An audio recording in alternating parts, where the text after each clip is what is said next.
little bit about what crews are doing to get power restored and some of the challenges that they're facing on a daily basis. So first, let me tell you about a new tool that we've created for customers. It will come out later today, actually tonight to be exact. For days you've seen the map we have on our website that shows customers where our crews are working. We've gotten some good feedback on that, but also it's not as helpful at times because customers look at it and say, well, this crew looks like they're working in my neighborhood, but my lines aren't coming up. And it's that, as I mentioned yesterday, there are different people on different houses on different circuits in the same neighborhood. So customers really need a customized tool. And so we've created this, and this map shows all the green is what we've restored, all the red is what's still out. All of these little white spots are vehicles. So those represent trucks for the trucks that are being tracked. So that's NES trucks, and a lot of those are individuals that have taken contract crews out. I think we've mentioned previously that we pair each of the contract crews with NES personnel so that we can track them, so that we can communicate with system control on their behalf to get clearances and keep them safe. And so all of those are NES vehicles that are tracked. And in addition to that, on this website, customers will be able to go in and input their address, and it will tell them if a crew is working on their outage. So if they're working on their specific circuit, not just a circuit on their street, but their circuit. It will also tell them if their power is on or off. So if they're staying with family, or they're staying in a hotel, or they're out of town, and before they come back to Nashville, they want to know, is my power on? They can check. And that tool should be live tonight. I was hoping it'd be up by now, but it should be up. They said 9 o'clock tonight. Don't hold me to that one, please. But that's what we have new today. Also, we know that customers want information about their outages and their restoration times. They want approximate restoration times so they know how to plan their lives. And I wish that we already had something like that stood up and out to customers.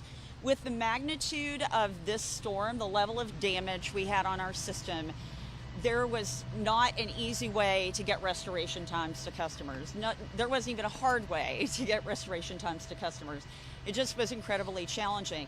The crews have now gotten the work down to a level where we believe we can come up with good estimated restoration times for customers. So very soon, I can't commit to that being out today, but very soon we will have estimated restoration times for customers. And we hope that will help a lot in people planning their lives and their day-to-day activities. Now I want to talk a little bit about our restoration progress today. When this historic ice storm hit on Sunday, it did the most damage we've ever had on our system. So it's pretty remarkable that our hardworking crews have restored 160,000 customers so far. You may recall we started at 230,000 out. Crews continue working around the clock to restore power to the 69,000 customers that remain without power. They are our #1 priority right now. Many of you know this storm snapped lots of poles. If you drive through a lot of neighborhoods, you see broken poles, you see tons of broken trees, but in some you see tons of broken poles. And if there are broken poles, it takes us longer to restore that neighborhood. A broken pole takes us 8 to 10 hours, about right, Brandon? 8 to 10 hours for one crew to restore. And so you won't have, if you have a line of broken poles, you won't just have one crew there working on that, but that's how long it takes one crew to get a broken pole put back, which is a data point for people as they just look around their neighborhoods. Also, we have a reminder for customers as their power is being restored. They may have power, their power's come back on, it may go out at some point while we're restoring their neighbors. So there are times that we may have to turn off their power temporarily while we trim trees, while we reconnect things. We have to de-energize things to keep crews safe. That happens, and so we've gotten a lot of calls from customers. Oh, my power's out again. I got restored after being out for 2 days. My power's out again. It's temporary.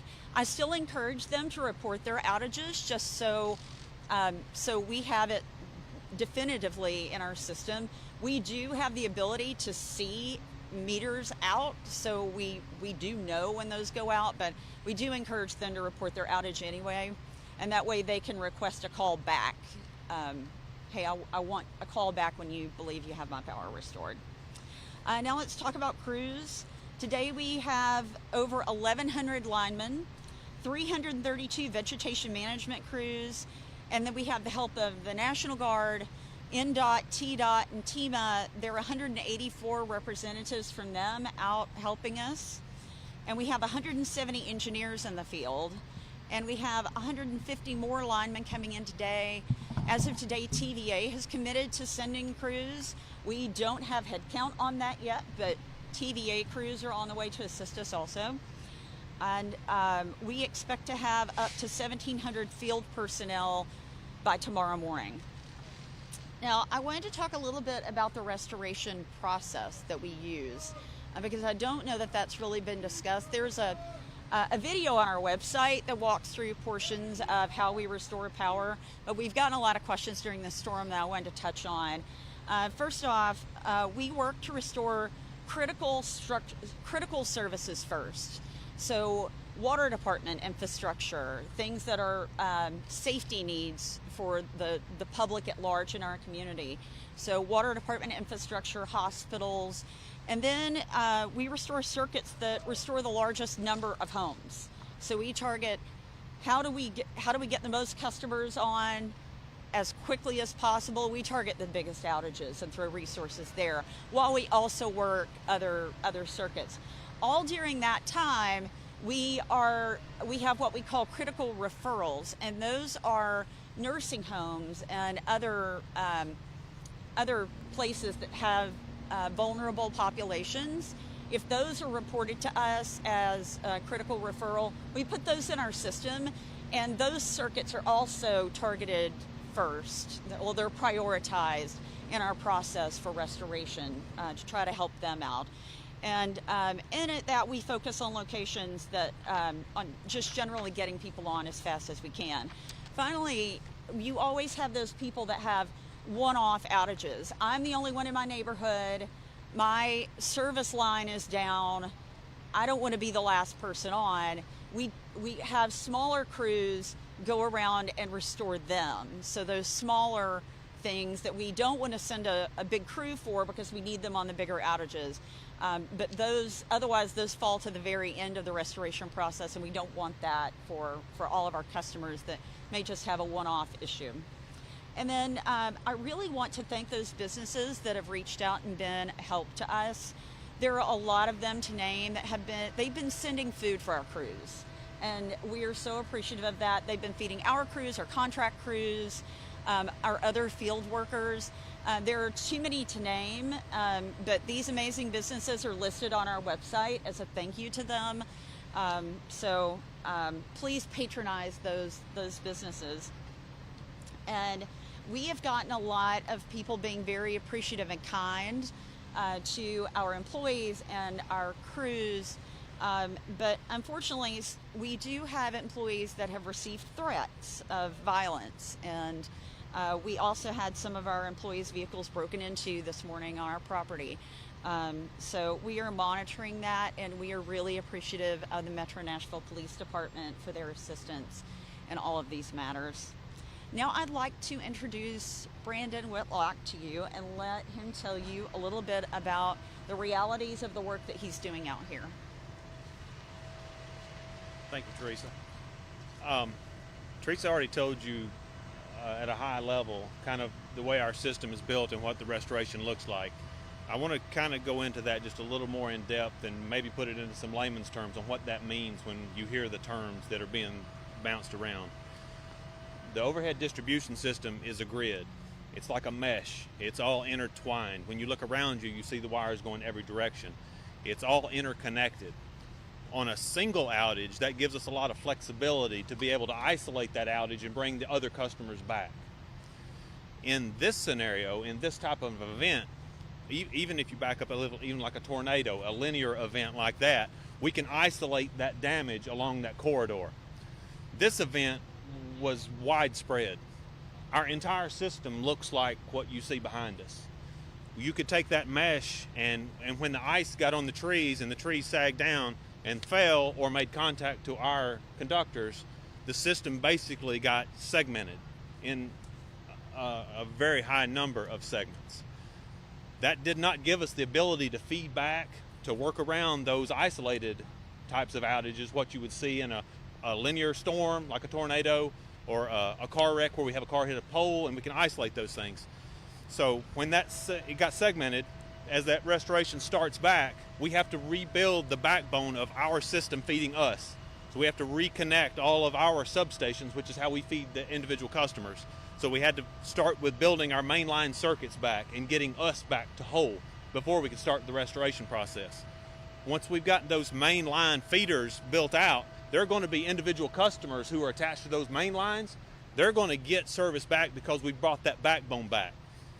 Off that backbone, we have radial feeders, kind of like a root system. Those go out and serve customers. They have multiple houses on them. It'll be a feed like this where it goes back here and it feeds both sides of this, and there's 20 people on this one radial.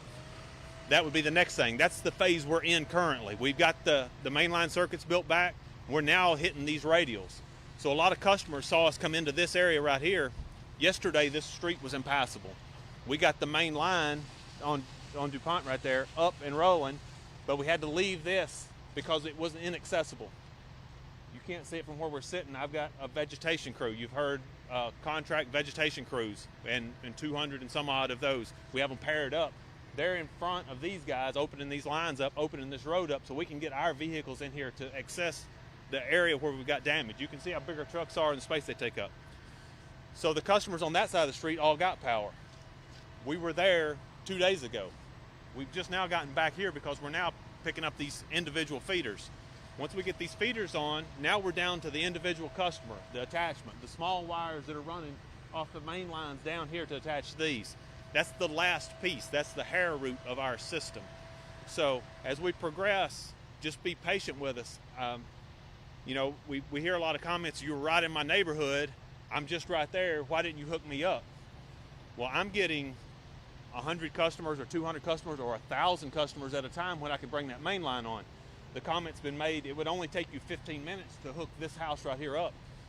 That is correct, but if I take 15 minutes for the 215,000 customers that we got, you can start doing the math on that. That is a very large time when I can take big bites, like Teresa's saying. So every morning, what we do as an operations group, we've got a prioritization list. It's here's the remaining circuits and remaining customers out.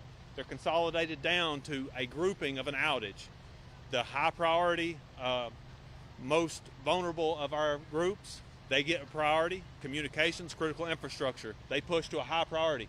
The next priority is groupings of customers. So if I've got a really high customer count, we're going to focus right there, bring them back, and then we're going to shift to the next one. That's a dynamic process.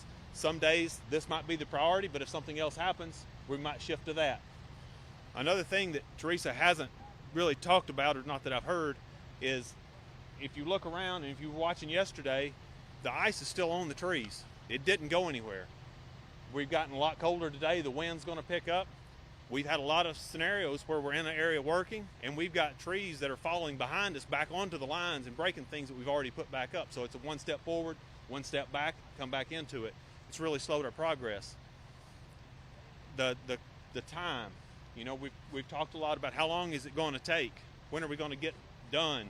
And we're feeling those same pressures.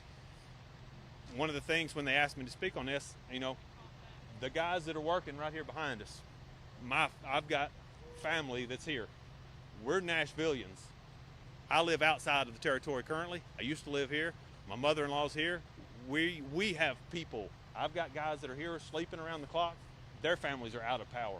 we are very aware, and we're working as fast as we can to get to what we know everyone needs, which is our power back. But it's just not lost on us. Well, we'll take a question. Can I just ask, okay, obviously you're asking for patience. Asking me? I'll ask Teresa. Okay. You're asking for patience. It's a difficult situation. But we need some kind of reference, some kind of time frame, maybe not an exact day or hour. But when do you think it is realistic to believe power will be restored to this entire house? Is it 1 week? Is it 2 weeks? What is the outlier? What is realistic?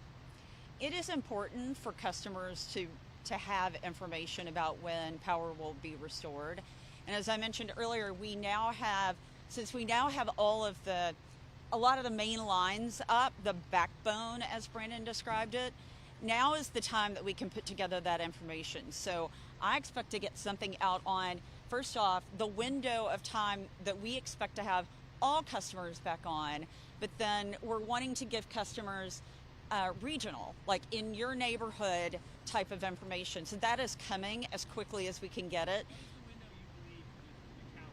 The worst case scenario. I don't Power think will be restored in 2 weeks. I don't think it's great for me to speculate because I don't have the information, but I'm hoping to have something to give you guys very quickly. I guess the question today, how many contractors do you have deployed since the start of the storm? Well, we have, how many linemen do we have, Brandon? Native Yeah. NES linemen? Yeah. Around 210. We have around 210 linemen of our own. We have 1,100 working on our system right now. By tomorrow, we will have more than 1,700 field workers. This will be the largest deployment of any level of resources we've had on the NES system. What number of that is contractors? What specific number of that is contractors? All of it except the two, you said 210? Yeah, well, we have mutual aid partners who have, Yeah, we have some mutual brought in. aid. So we've got surrounding utilities who have sent their line workers up to join our forces. I don't know the actual percentage. we don't but have the it's numbers. A high Are you percentage. going to add more? We are adding more every day. Well, with regard to union line workers, that was, to me, that was a false story. There may be one-off situations where a crew that happened to have some IBEW workers approached us and we weren't able to get them onto the system at the time. But the allegation that we are not a union-friendly shop is not true at all. We have employees that are members of SEIU. So I work with organized labor every day and have a great relationship with them.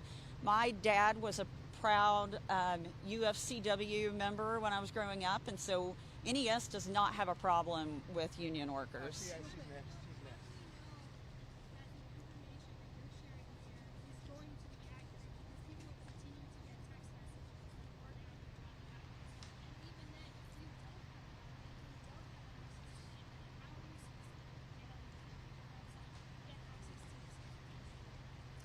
Well, communication is really important for people right now, which is why we're deploying additional ways for people to check on things and why we're about to start communicating estimated restoration times. But the text message situation, I will admit, is frustrating to me.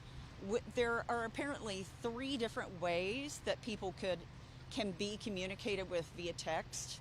We turned off all of the ones that were just NES sending out a message because to all customers, but people who have gone on to the website and signed up for outage notifications about text messages about specific outages, those were still going out unbeknownst to us. So that has been stopped.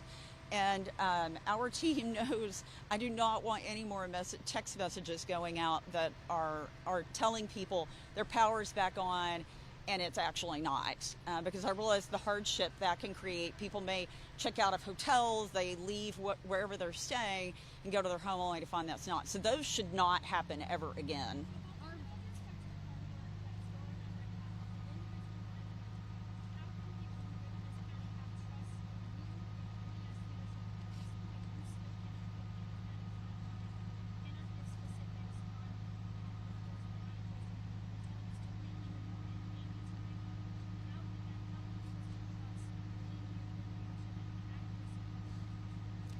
This is an unprecedented storm. This is the most damage we've ever had on our system. And this storm left terrible devastation to our service territory and to lots of Mississippi. I'm in touch with my peers who've also been impacted across the country on this, at some more significantly than others, and we're all seeing the same challenges, that the devastation left behind is much more than you would ever expect. Ice is powerful. Look around, it's really powerful. It tears down a lot of things.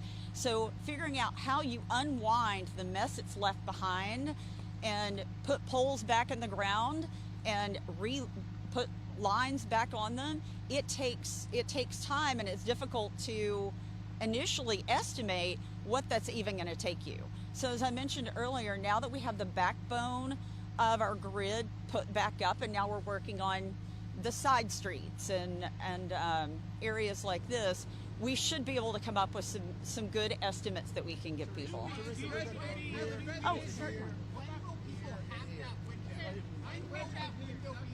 I'm Metro Councilor Tanya Hancock from District 9, Madison. Thank you for coming to our district. I appreciate the work you're doing, the 160,000 homes you've gotten restored, and your support of SAU 205. My question is, we have a pole on fire, very specific, on the corner of Hudson and Pawnee, and it's been on fire since Sunday. We've called the Nashville Fire Department every single day. They come out every day and they check on it like they're supposed to do. There's an open ticket, and NES is supposed to come and respond. But we still haven't had it, so we have toxic fumes going into the air for days right here in Madison. And I just want to know if that's standard procedure or if you're going to send someone out. That is certainly not standard procedure. So It was reported on 125. It's 130. 125 it was reported, so you can look it up. can we get Brad to send someone out to that Hudson location? and Pawnee, please. Okay, yes, we will certainly take care of that. Yes, ma'am. Talking about the communication again, if you're not going to turn your text messages to let people know their power's not on since it wasn't working, how will people know when their power's on again? How should they check? Our tool for that will be the website that I mentioned earlier, the map, where they can plug in their address, and it will show them whether their power is on or off, and whether if their power is off, it will show them whether a crew is currently working on their outage or not. She was up next. Let Now, her. our meteorologists began forecasting the magnitude of this storm weeks in advance and really started to, to hone in on those forecasts and those warnings days leading up to it. So my question to you is, how could you say that because the storm was unprecedented, that you guys weren't prepared enough when there were plenty of warnings here? Well, with regard to preparation, NES has a storm preparation process that has been followed for a long time, refined over the years, and it has worked well for lots of storms, and along the way, same process this time. Now, I will tell you, with this storm, it did shift. We were expecting to get a snowstorm with a little bit of ice up until about a day and a half before it came into our service territory. So we went from getting a little bit of snow to getting an enormous amount of ice that blanketed our entire service territory. So at the point that our team learned, they had staged for a snowstorm. An ice storm is a completely different animal, especially a 30-year ice storm. So at the point that they learned that this storm had shifted and we were going to get more ice, they started calling for more crews. And I think it's been discussed earlier this week that at the point that they were calling for more crews, everyone was holding on to their crews. As he mentioned, we have crews from other utilities, we have contractors we've pulled in, we have crews from all over the place, I think a variety of states. But it was at that point we needed more because we weren't getting a snowstorm. Snow doesn't tear down lines. We were getting ice. However, we do plan, as we do with any major storm, we do an after-action review. And I've already started arranging for that after-storm review so that we can make sure that we're serving our customers the best that we can in every level of operation within the storm. Where can customers? Two questions for you. First of all, yesterday you said very soon you would have a window for when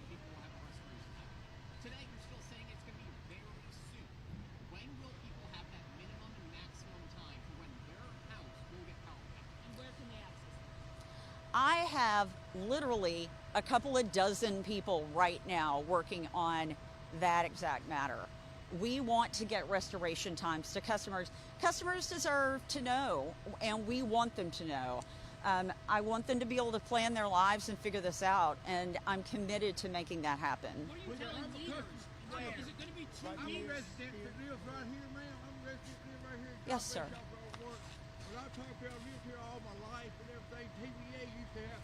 You got situations right here that y'all run electrical to people's backyards. Now you can't get trucks to them. Let me tell you how easy way to do it. Y'all have a 5-foot easement on these where y'all's lines are. 5 foot that way, 5 foot that. I'll do it myself. I can get enough families. There's 80 families right here doing without freezing to death, and I'm one of them. I'll start down there at the road to DuPont and go all the way to that police station right there and move fences back 5 foot. That's y'all's easement. You got 5 foot back on each side. Next year, you know what you call that? It's called an alley. Next year, when you have a storm and everything, the trucks go through there and fix all this stuff. Because right now, I'm not talking about NES and everything right now to fix these poles and stuff.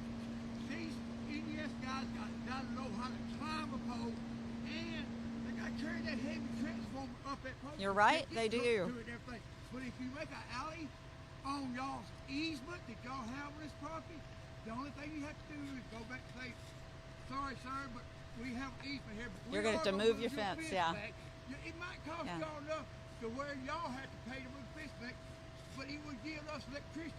But right now, you're gonna have to manual labor all this in here to get. And I'm just speaking for this neighborhood right through here because I live right down the road, and I've been down there freezing and doing without and everything. We ain't got much money around here. But thank y'all for what y'all been doing and everything. I just say, if there's any way I live right there on 204 May Drive, I do fence work. I would be glad to go in front of you and move the fences back and tell you, come on with your truck. You know, sir, I appreciate you. I appreciate what you're going through right now without power, and back property lines are a problem for us to work. And they were in, we have a lot of back property lines across our city. They're challenging for our crews. They have to climb those poles most of the time. And he mentioned we can't get a vehicle through them because people have built fences all the way up to our easement, and that's not an easily fixable. We've got time for 2 questions. The mayor said he was frustrated. him, The mayor said and he then was Brandon. frustrated. Okay, who's next? He's I first, think we'll- and then he's second. Hold on, I think he said you're next, sir. It's not just Nashvilleians that are frustrated. Today, the mayor also voiced frustration over NES's lack of transparency. How do you respond to that? Well, I listened to the mayor's press conference. I did not hear that he had concerns about a lack of transparency, but I think the mayor and the governor both believe our customers deserve the best communication and the best efforts they can get, and that is absolutely true. And so I feel like our teams are doing a great job working hard. I mean, you see them, they're doing everything they can. And from a communications perspective, it's been a struggle to get data out to customers. And I believe customers deserve that information. And so we're working on that right now, and I'm committed to getting that out. Yeah, he said he's asked you guys repeatedly to share more data visualizations, to share more communications with those, and there still seems to be some disconnect. Well, and each day we're continuing to try to communicate more. And at the beginning of any storm, you're so focused on just getting customers restored that the communications sometimes come along behind that. The communications are really important, and I realize that customers need information, and that's why we've developed this map that will help them understand their individual situation for their homes as to whether their outage is being worked and their power's on or not. And then the next phase, which I hope to come really soon, will be telling them estimated restoration times. And then we're going to wrap up with you, The Brandon. fact that you can't say again 2 weeks. So I'm not trying to nail you down on a certain day, but people just want to plan. Worst case scenario, do you believe in 2 weeks power will be restored in this county, or is there a chance that won't happen? I believe power will be fully restored in 2 weeks, but I'd like to provide customers a better idea on, sorry, I was looking to make sure we have a safety we're all safe here with that tree moving and the line.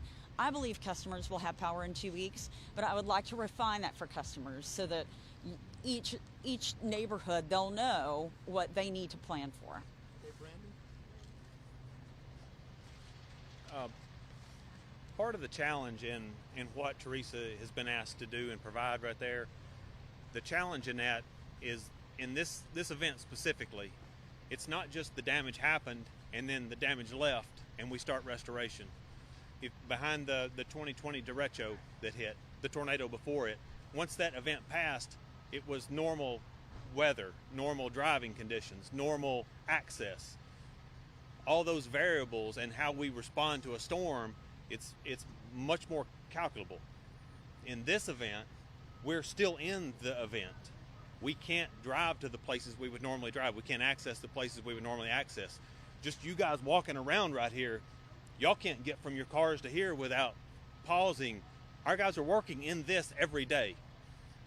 It is a huge challenge for our line workers to give you how long this event will take. We're having to dig our infrastructure out from under trees that's froze to the ground. It is a slow process, and it's hard for us to judge and gauge the exact number on that. So I don't want to speak for Teresa, and she's working on that, but it is a challenge for us to project that off of our history because this is unlike anything we've ever experienced. So I just don't want that to be lost. And God bless the linemen that are out here and working. 100%. They are working so diligently. I think there's just a lot of reports that NES leadership has turned away contractors, and can you please address that? Can I say just one thing? Can I just say one thing about that? I'm not involved in our onboarding of contractors. I utilize contractors that we bring on. We've integrated them in with our system. I'm the guy that's helping orchestrate how they function. When you get an influx of one big type of help, we need to be able to methodically onboard and utilize those resources. And part of that is we need the right resources at the right time, at the right phase of the restoration. You can give me all the line workers in the country, but if I can't work methodically through our system and be able to control the energy, hazardous energy control was one of the terms that was thrown out earlier, and we talked about how we do that. Basically, our number one priority is the safety of the line worker and the safety of the public. We have to control the high voltage energy so that we don't create an additional hazard. That takes time, that takes a process. I guess how much time does it take? That's what I'm trying to explain to you. If you'll give me just 1 second, I'll walk through it because people don't understand what that means.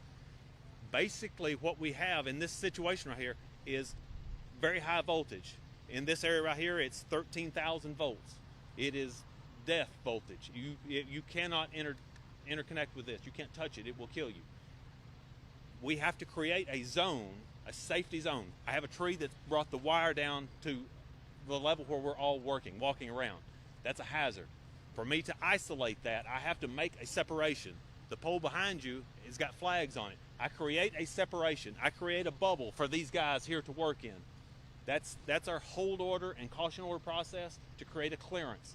That clearance means that I have nothing that is energized in the workspace for a customer to come out and interface with, for my line worker to interface with.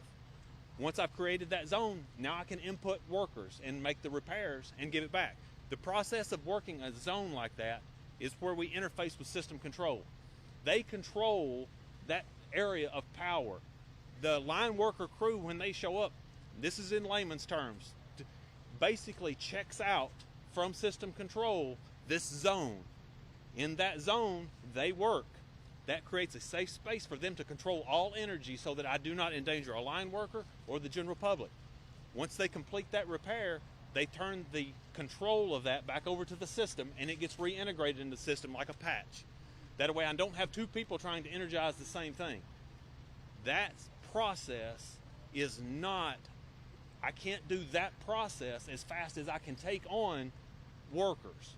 So as those workers come on, it's kind of like if I'm building a house. This is the best analogy I can give you. I'm building a house, and I'm in the framing stage of building a house, and you start throwing skilled craft workers at me, cabinet guys, flooring guys, yes, they're going to be part of this exercise, but I can't take them till I get the frame of the house built, I get a roof on it, and I get to that phase of it. We are trying to mitigate that and onboard and utilize all of these resources. It has to be done methodically for the safety of our workers, the safety of our customers, the entire system, the stability of the system. If we have an energization that we don't control, we have an electrocution, that's unacceptable. Not having power for our customers, that is why we exist. We are working toward that as quickly as we can. We are utilizing the tools as quickly as we can onboard and put them into place. But it has to be done methodically and in a system. Does that make sense? Yeah, that makes sense. How long And might they we're wait? about to wrap up. So, Yeah. so How long yes. might they wait? They come here, you've got to train them, get them ready. How long might they wait before they're out actually? So it's not as simple as just that. So the way we bring them on and onboard them and integrate them in with us, that communication layer between the field operations and our system control, the one that are over it, it's a process to where we integrate those workers with our workers so that we communicate and maintain the safety, and then they work within our bubbles. Does that make sense? So I have this safe zone, an NES representative that is paired up with a contractor resource group. He is making the communications. He's creating the hold orders and the safe bubble for those workers to get inserted into. And then he gives it back to them. And then we move to the next spot. So real quick, you were saying that NES trains differently, so that's why you guys can't just take anyone off the street. I'm not saying train differently. So a line worker. A line worker is a skilled craft. Those guys go through an apprenticeship program. A journeyman lineman, that's the term, has gone through an apprenticeship program. The IBEW has them. We have them. We train up guys from zero to linemen. It's a 4-year process. Those guys, if you have your journeyman's card, that's one of the terms you hear with an IBEW guy, our guys, once you're a lineman, that lineman is kind of like a degree in line work. It says that you know all these skill sets. The individual workers have those skill sets. The control of the energy and how we insert those skilled workers has to be managed, and it has to be done methodically. It is the key to keeping our workers safe and the general public safe. You cannot rush safety. I understand we need to get power on, but you cannot rush safety, or we will be worse than what it is currently. It will not speed up if we circumvent that. Okay. No, I'm sorry, but we need to wrap up. Supplies on hand right now to make the repairs you need, or are you waiting for? Can I answer that? You can answer that. Yeah, when we're so wrapping up. I currently have no shortages of materials. I have all the poles that I need, have all transformers I need. We are still finding poles where there are still areas of our system that we're working our way into. And that adds a complexity layer to how long is it going to take? I don't know how much it is still. I'm working through those things, and we're doing it as quickly as possible.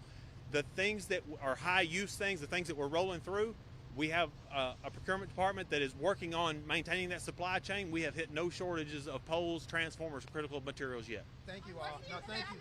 We need to go. Okay, thank you. What's the assessment percentage?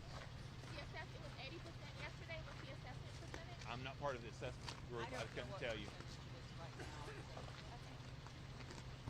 Thank you all.